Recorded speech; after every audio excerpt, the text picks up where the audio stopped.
பார்க்க போகிறது egg fried rice. First அதுக்கு ஒரு கடாயை ஹீட் பண்ணிக்கோங்க. அதில் கொஞ்சம் எண்ணெய் ஊற்றிக்கோங்க. நம்ம ஃபஸ்ட்டு வந்து எக்கை ஸ்க்ராம்பிள் பண்ணி எடுத்துக்க போகிறோம். இப்போ சப்போஸ் எக் சாப்பிட மாட்டேன் அப்படின்னு சொல்கிறவங்க இந்த ஸ்டெப்பை ஸ்கிப் பண்ணிக்கலாம். கொஞ்சம் ஆயில் ஊற்றிட்டு 4 முட்டையை உடச்சி ஊற்றிக்கோங்க.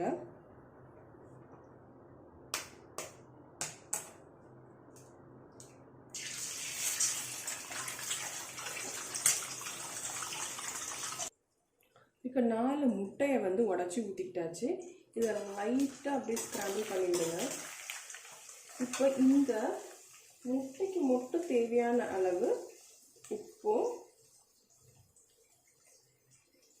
கொஞ்சம் பெப்பர் போட்டுக்கோங்க.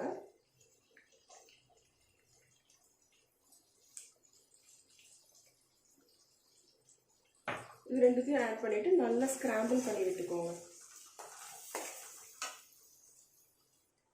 இப்போ முட்டை நல்லா வெந்துருச்சு. நம்ம இதை ஒரு பிளேட்டில் எடுத்து வச்சுக்கலாம். இப்போ அதே பேனில் தேவையான அளவு ஃப்ரைட் ரைஸுக்கு தேவையான அளவு ஆயில் ஆட் பண்ணிக்கோங்க. நல்லா ஃபுல்லாக ஸ்ப்ரெட் ஆகிற மாதிரி ஆயிலை ஊற்றிக்கோங்க. இல்லைன்னா கொஞ்சம் அப்படியே சுற்றி விட்டுக்கோங்க. அப்போ தான் வந்து பேனில் ஒட்டாமல் வரும். எண்ணெய் நல்லா காஞ்சிட்ட உடனே ஃபஸ்ட்டு தேவையான அளவு நிறைய கார்லிக்கை சேர்த்துக்கோங்க. கார்லிக்கோட ஸ்மெல் தான் இந்த ஃப்ரைட் ரைஸ் ஃபுல்லாக நல்லா டேஸ்ட்டு கொடுக்கும். லைட்டாக வதக்கிக்கோங்க. ஒரே ஒரு வதக்கிட்டு இது எல்லாமே நீங்கள் ஹை ஃப்ளேமில் தான் செய்யணும். நெக்ஸ்ட்டு பார்த்தீங்கன்னா நம்ம காரத்துக்கு தேவையான அளவு பச்சை மிளகாய் சேர்த்துருக்கேன். நான் இந்த ஃப்ரைட் ரைஸில் பச்சை மிளகாவும் மிளகு இருக்குல்ல, அந்த பவுடரோட காரமும் மட்டும்தான். அப்போது அதுக்கேற்ற மாதிரி நீங்கள் சேர்த்துக்கோங்க. நான் 2 பச்சை மிளகாய் ஆட் பண்ணிக்கிறேன். அப்புறமா கொஞ்சம் ஆனியன்ஸ், ஒரு 2 ஆனியன் சேர்த்துக்கிறேன்.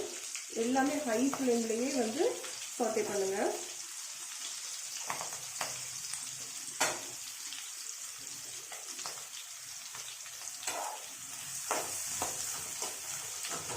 ஆனியன் சேர்த்து ஒரு வதக்கிட்ட உடனே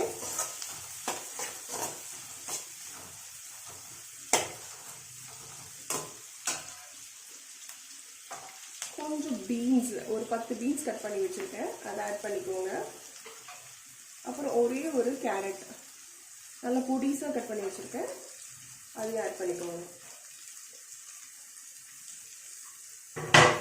இப்போ எல்லா வெஜிடபிள்ஸும் ஒரு ஹாஃப் நல்லா குக் ஆகிற அளவுக்கு சாட்டே பண்ணிக்கிட்டே இருங்க. இது எல்லாமே நீங்கள் ஹை ஃப்ளேம்லேயே பண்ணுங்கள். உங்கள் வீட்டில் எது மேக்ஸிமம் ஃப்ளேமாக இருக்கோ அதில் நீங்கள் குக் பண்ணிக்கலாம்.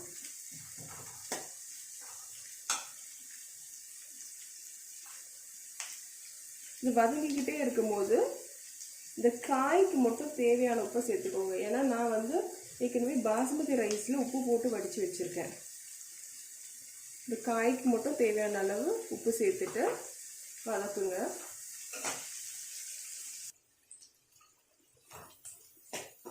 இப்போ பார்த்தீங்கன்னா காய், வெங்காயம் எல்லாமே ஓரளவுக்கு வதங்கிடுச்சு.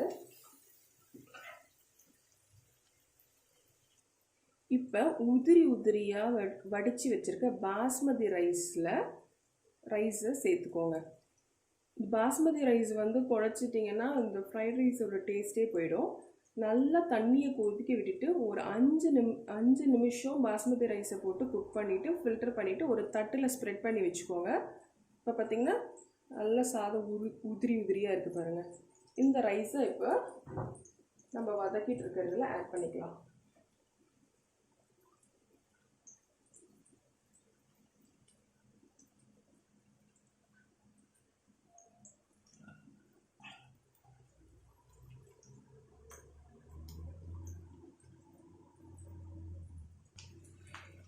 ரைஸ் ஆட் பண்ணிட்ட உடனே இந்த ஃப்ரைட் ரைஸ்க்கு தேவையான காரம் வந்து பெப்பர் பொடி சேர்த்துக்கிறேன்.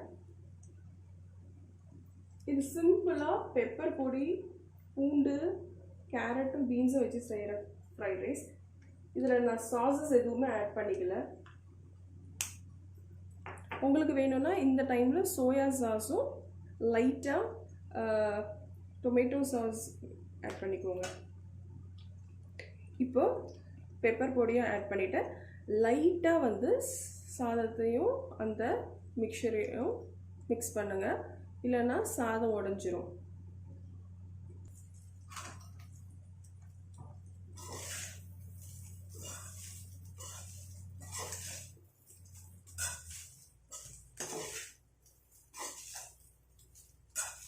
நல்லா மிக்ஸ் பண்ணி விட்டுட்டு ஒரு 5 மினிட்ஸ் ஹை ஃப்ளேமில் வச்சுருங்க.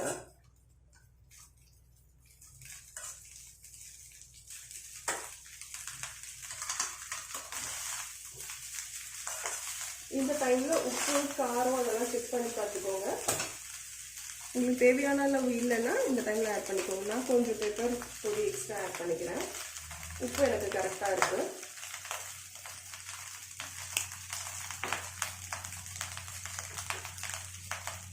இந்த டைமில் நம்ம ஒரு 4 முட்டையை ஏற்கனவே ஸ்க்ராம்பிள் பண்ணி வச்சுருக்கோம்ல, அந்த முட்டையை ஆட் பண்ணிக்கோங்க. ஆட் பண்ணிவிட்டு இந்த ஃப்ரைட் ரைஸும் மிக்ஸ் பண்ணிக்கோங்க. இப்போ நம்மளுக்கு சுவையான egg fried rice ready.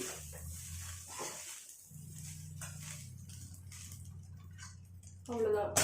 Case of பண்ணிவிட்டு சர்வ் பண்ணிக்கோங்க.